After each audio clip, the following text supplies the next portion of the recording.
I don't think he beats Strickland. I don't think so. What? That is a wild take. I'll bet. Yo, that's a wild take. I'm dumping the house on Strickland on that one.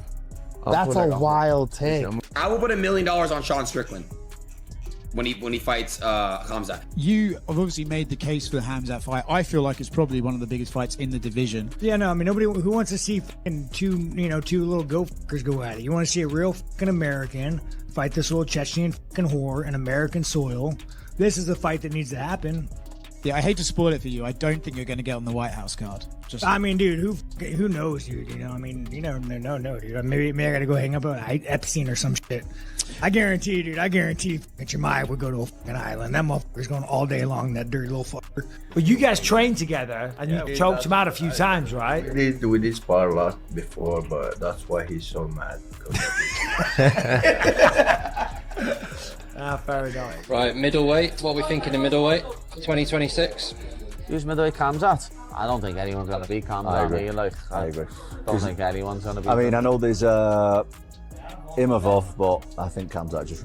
Khamzat Chimaev just got exposed, and the fighter who did it is about to blow up his entire unbeaten mystique in the most shocking way possible.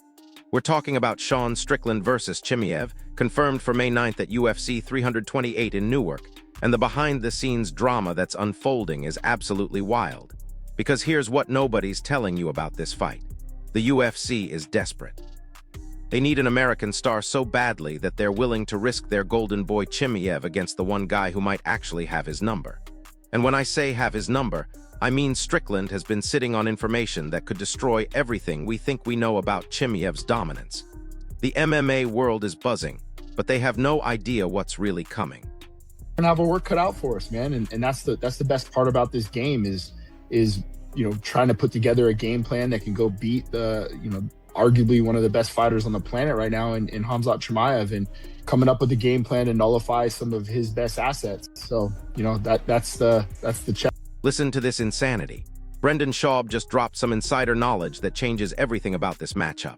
He's saying the UFC is pushing this fight hard, like within the next 2 to 3 months, because they're absolutely starving for American representation at the top of the divisions. But here's the kicker. Schaub knows something the casual fans don't. He's been hearing whispers from people inside the promotion that they're not just looking for any American star. They specifically want someone who can talk trash, sell pay-per-views, and most importantly, someone who isn't afraid to get dirty with the marketing. Strickland fits that mold perfectly. He's controversial, he's outspoken, and he doesn't care who he pisses off. The UFC brass sees dollar signs when they look at him. But what's really wild is that Schaub thinks this desperation might actually work in Strickland's favor when it comes to the actual fight preparation and promotion. Need American stars.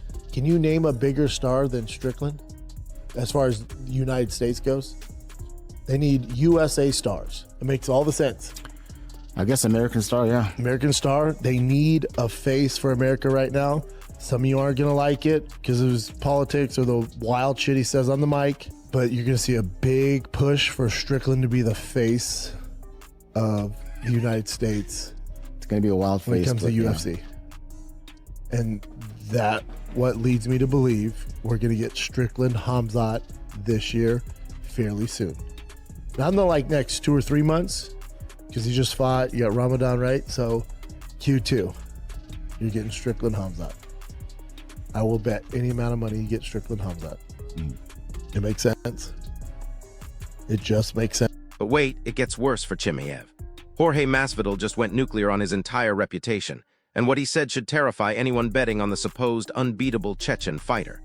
Masvidal watched that Kamaru Usman fight, the one where Chimaev barely squeaked by against a guy who took the fight on short notice and moved up in weight. And Jorge is calling complete *T on the hype train. He's saying straight up that Usman won that fight, that Chimaev looked beatable, and that anyone paying attention could see the cracks in his game. But here's what's really damaging. Masvidal is questioning Chimaev's entire lifestyle and dedication. He's basically saying the guy isn't living like a true champion, isn't putting in the daily grind that separates the great from the good.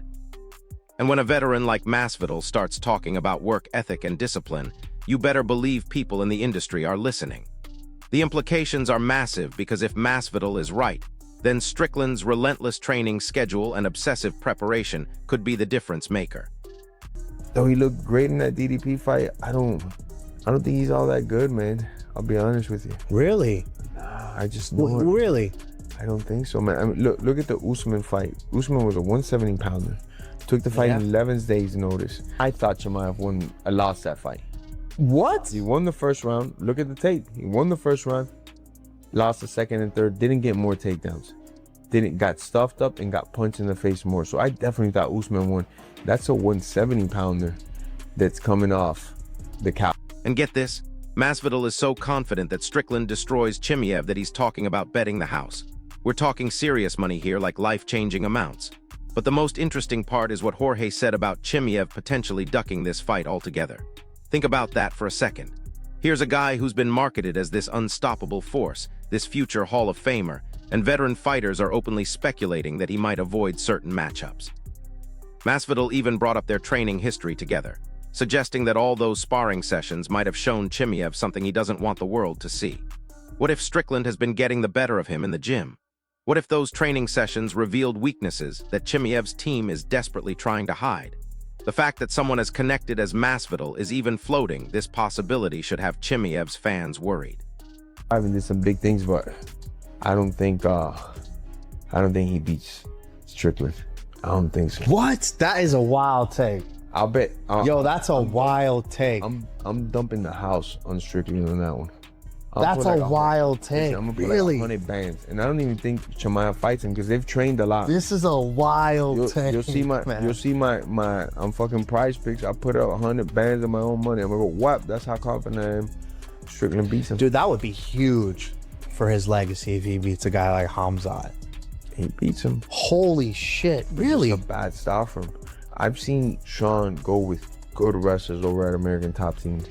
Guys that wrestled their whole lives, All-Americans, national champions, and dude, this guy can wrestle defensively. Now, he never uses his wrestling in a fight, Strickland, but if you try to wrestle with him, you quickly find out this guy can wrestle back enemy, and that costs a lot of energy.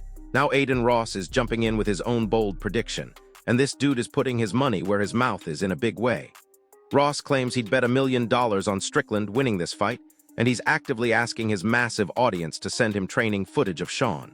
But here's what's really interesting about Ross getting involved. This guy has access to inside information through his connections in combat sports and entertainment. When he's this confident about a fight outcome, it usually means he's heard something from people who know. Ross is calling this a must-watch showdown, but more importantly, he's treating it like Strickland has already won. That level of confidence from someone with his platform and connections suggests there might be information circulating behind the scenes that the general public hasn't caught wind of yet. The hype is building, but it's building in a very specific direction, and that direction is heavily favoring the American fighter. I'm gonna just tell you guys this right now. If Sean fights Khamzat,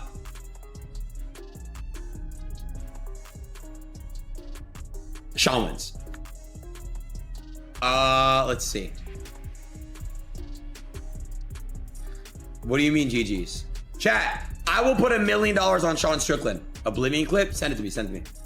I will put $1 million on Sean Strickland when he fights Khamzat. But hold up, because not everyone is buying into the Strickland hype train. Ilia Topuria just threw his prediction into the mix, and he's going completely against the grain by backing Chimaev to dominate this fight from start to finish. Topuria is calling Chimaev a genuinely great fighter with all the tools needed to shut down Strickland's game plan. But here's what makes Topuria's opinion really valuable. This dude just knocked out Max Holloway, one of the most durable fighters in the sport, so when he talks about what makes a great fighter, people listen. Topuria sees something in Chimaev's skill set that he believes will be too much for Strickland to handle. He's not just giving a casual prediction either. He's breaking down Chimaev's attributes and explaining why he thinks the Chechen fighter has the perfect style to neutralize everything Strickland brings to the table. The division between expert opinions is getting wider, and that's creating even more intrigue around this potential matchup. Yeah. Who do you think if him and Strickland fight, who do you think wins? Oh, I think Sean wins that. Yeah, you think so? Yeah, I do. I want him to. Really? You want him? Well, Khamzat called me a bullshit gay, bro. Bullshit gay? He called me a gay, bullshit gay. Why? So his manager's manager, like a manager of his friend was like, yo, I was like, I want to do a stream. He was like, yo, you got to pay me like $1 million. I don't pay anyone money to get on streams. And And then Khamzat was just like bullshit gay. So. Meanwhile, Sean Strickland himself is getting in on the conversation, and what he's saying is absolutely fascinating. He's claiming that he's the only fighter in the entire middleweight division who can beat Chimaev, and he's backing that up with some technical analysis that actually makes sense. Strickland is pointing to his particular style and approach as the key to victory, but he's also throwing out this wild claim about Anthony Hernandez potentially being a better pure wrestler than Chimaev. Now that's interesting, because if Strickland really believes that, it suggests he's not intimidated by Chimaev's wrestling at all. He's basically saying that if Hernandez can outwrestle Chimaev, then his own takedown defense and scrambling ability should be more than enough to keep the fight standing. Strickland is known for his unfiltered takes, but this level of confidence suggests he's seen something in Chimaev's game that makes him believe victory is not just possible, but probable. Like this is one of those fights though where, man, if you win this, I think the storyline is right there for Khamzat. I very much get the sense that Khamzat would like to fight you. Yeah, no, I mean that'd be a big fight. You know, I think that I think I'm probably the only one that could beat Chimaev. I honestly think Fluffy's a better wrestler than Chimaev. Like I think pace-wise, style-wise, I think over 5 rounds, Fluffy's probably a better. But then stand-up, I think Chimaev might take him to stand-up decision. So, I don't know, man. It's kind of weird what the UFC did with Chimaev. You brought a guy in that fights once a year who's like Madonna, who probably gets like, you know, I mean, how much money does that dictator give him on the table? Like, the guy doesn't need to fight, dude. He's best friends with a warlord, you know? Like, he doesn't need to fight. Dude gets gifted G-Wagons. So you have somebody who, like, he's just gonna sit on that belt and wait until they force him to fight. And then, like, he wanted to fight Nasruddin or. And here's where things get absolutely wild. Chimaev just responded to all this trash talk, and his answer reveals something huge about their training history together. He's claiming that he dominated Strickland in the gym every single day when they trained together, to the point where his own coach had to tell him to go easy because it was getting out of hand. But Chimaev didn't stop there. He completely went off on Strickland's tough guy persona, calling his whole anti-gay posturing fake and manufactured for the cameras. This is massive because it suggests these two have serious personal beef that goes way beyond just fighting for a title. When fighters start attacking each other's character and authenticity, that's when you know there's real animosity. But here's the question nobody's asking. If Chimaev was really dominating Strickland in training, why are so many people betting against him now? Either those training sessions didn't go the way Chimaev claims, or something has changed dramatically since then. He said that you're terrible for the division and he's the only guy out there to beat you. What do you say to that? What I should say, this guy always talks so much. We'll see. Because you guys trained together and you talked him out a few times, right? We did spar a lot before, but that's why he's so mad. Well, this guy choked him out as well. Yeah. Sounds like I'm talking a lot of shit about Sean. I'm not. Now Sean gonna talk about marking him blood. Okay. However, Sean Strickland's coach Eric Nixick just laid out the most detailed game plan we've heard yet for beating Chimaev, and it's absolutely brilliant in its simplicity. Nixick is focusing on disrupting Chimaev's wrestling system and planting seeds of doubt in his mind throughout the fight. The strategy involves defending takedowns aggressively, making them exhausting to attempt, and forcing Chimaev to pay a heavy physical price for every wrestling exchange. But here's the genius part of this approach. Nixick understands that Chimaev's confidence is built on his ability to take fighters down at will. If you can stuff enough takedowns and make him work harder than he's used to, you start getting inside his head. You make him second-guess his timing, his setups, his entire approach. And once a wrestler starts overthinking instead of reacting on instinct, that's when they become vulnerable to getting caught with something they didn't see coming. The fact that Strickland's team has this level of strategic detail suggests they've been studying Chimaev's game for a long time. Ask that guy who was beating you up every day in the gym, man. So, how many times I saw meet that guy? How many times I beat him up? He went to his coach, man. He went to his coach, please tell the guy, man, go easy, go easy. And the guy going with this different, he said, like, I went crazy with the guys who was going 166 or this shit, man. He's lying, man. He's lying. He trying to like he say, I'm man, I'm this, I'm that, I'm against the game. He's trying to be some macho man. You're not macho man. When I punch you hard, you went to your coach and said, please tell the guy, go easy. No, fuck off, man. What are you talking about? I beat you up. Was running for me. I've been in his home, man. I've been in his gym. Nobody never comes to my gym and trying to beat me up, you know. But Strickland isn't done talking, and his latest comments about Chimaev are absolutely savage. He's calling out the Chechen fighter for completely stalling the entire middleweight division with his inactivity and mysterious injuries that seem to pop up whenever big fights get scheduled. Strickland is making the point that having a champion who only fights once a year keeps the belt frozen while everyone else has to wait around. But here's what's really interesting about this criticism. Strickland is suggesting that chasing the title is actually less profitable than staying active and taking fights consistently. That's a veteran move, calling out the business side of Chimaev's career management. And when he mentions those convenient injuries that keep popping up, he's basically accusing Chimaev of ducking fights when the pressure gets too high. These aren't casual observations either. Strickland has been around long enough to recognize patterns, and he's seeing something in Chimaev's behavior that suggests the guy might not be as eager to fight elite competition as his team claims. It's kind of cool to get a chance to potentially be the first ones to beat Khamzat, especially when he's so dominant. Yeah, all of the above. I mean, we're going to have our work cut out for us, so we know that. But you know, really, like if we can shut some of that stuff down and make him doubt on any of these routes that he's on, especially when it comes to the ground game, he's very systematic. If we can disrupt some of those the kind of the chain wrestling that he puts together, and make him restart and put some doubt in his mind, I think that's where we have to be successful. And not only that, is when you defend those takedowns and if and when you defend them, making them pay for it, not, you know, telling them like, hey, if you're going to come in here, you're going to have to pay a price for that. So there's a lot of things I think that we can apply, and especially with our ideologies here at Extreme Couture and the way that we do our. Now here's where the analysis gets really interesting. Daniel Cormier just weighed in with some observations that could change how we view this entire matchup. DC believes Chimaev could successfully compete at light heavyweight based on his frame and muscle mass, and he's got video evidence to back it up. Cormier watched footage of Chimaev sparring with Khalil Rountree, a legitimate 205-pounder, and Chimaev looked massive, like he was already a full-size light heavyweight. Then DC saw another video of Chimaev sparring with Luke Rockhold, and again, Chimaev matched him physically in every way. But here's the kicker. In those striking exchanges with Rountree, Chimaev wasn't just holding his own, he was winning. He was throwing kicks with the same power and technique as Rockhold, who's known for dangerous striking. DC admits he doesn't know why this kid couldn't fight successfully at 205 pounds if he wanted to make that move. But think about what this means for the Strickland fight. If Chimaev is already walking around at light heavyweight size, then he's going to have a significant physical advantage over Strickland, who's a more natural middleweight. The size and strength difference could be the deciding factor if this fight hits the ground.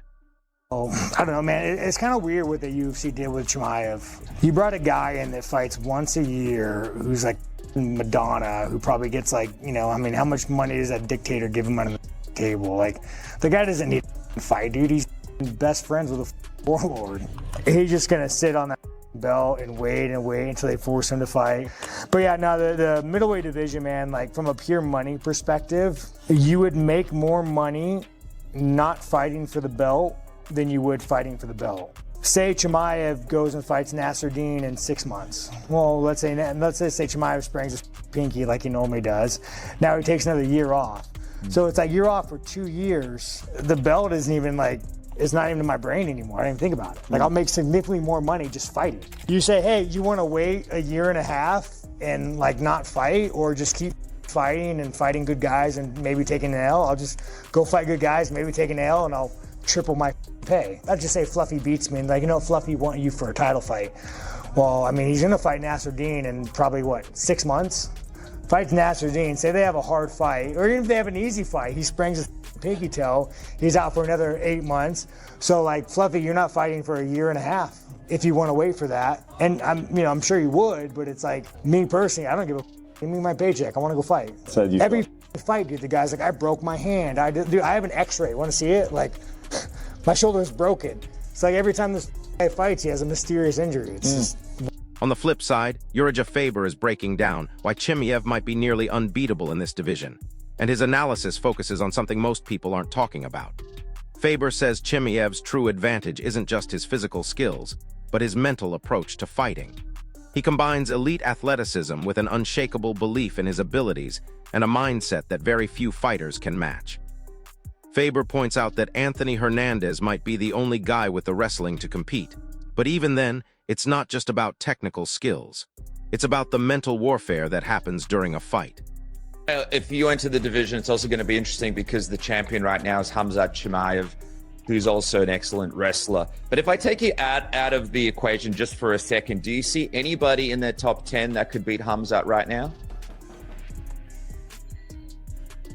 I mean, you know, you're going to have to be able to stop his takedowns, you know? You're going to have to be able to strike with him and stop his takedowns, get him tired in that department. So I don't know. I don't know if I do see anybody. I can't see the top contenders off my list off the top of my head right now, but you know, obviously the most worthy contender is Nasruddin Imavov. That's the fight that needs to happen, and you know, he needs to see if he can get through that test before we start talking about him being unbeatable. But you know, I mean, to beat him, you're gonna have to wrestle into him and defensively have insane sprawls and insane down blocking defense and stop his takedowns and make it a striking fight like Gilbert Burns did, or have such good jiu-jitsu and striking that you can counteract one another. But unless you threaten him with submissions or takedown defense, he's just going to be walking through that. But here's what Colby Covington is saying that's getting everyone's attention.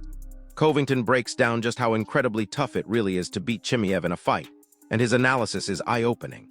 Defending against Chimaev's relentless takedown attempts, landing significant strikes while he's pressuring you, and handling his non-stop pressure for 15 or 25 minutes straight requires absolutely top-level wrestling skills and elite defensive awareness that very few fighters actually possess.